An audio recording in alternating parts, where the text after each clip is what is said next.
Now I have a much greater understanding of, I feel like, what's going on in the world. Hi, how are you? Good.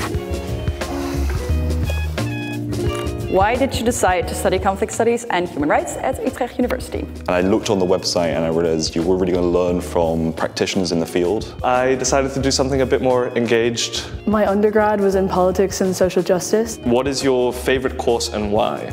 Peace, security and politics. Theories of violent conflict. A big focus on UN intervention and what peace building actually means. I got so many answers of why things happen the way they do. So what in the program is different than expected? I was surprised at how much more there was to study about conflict studies. I wasn't expecting it to be so fast-paced. You had so many new ways of researching and not just data. Even though we learn a lot of theory, it's still very practically focused. Where do you work now?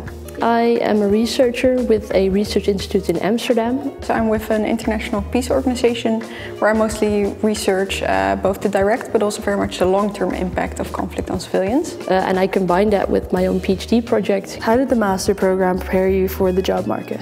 I decided to take an internship. Anything that we learned in terms of qualitative research skills has been super useful. So what track did you choose? I chose the research lab. Yeah, I considered doing the fieldwork, but in the end I chose for the lab project. The Transitional Justice and Accountability Lab. I chose an internship. What is the most important insight you gained from this master's program? How many conflicts there are and how many different cases there are.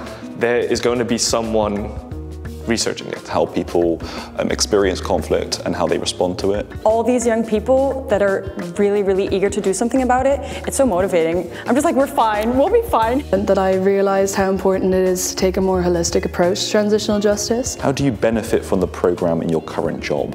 The program really sets you up to really critically reflect on security dynamics and conflict dynamics. You really learn that there's always different perspectives to one story and you learn to recognize them. What are your plans after graduating? Collecting and building evidence against human rights violations. Work for an organization that profiles conflicts. To become a conflict analyst at an NGO or think tank. Go to conflict zones and to really be able to see the theory that we've talked about so much, to really see what's happening on the ground.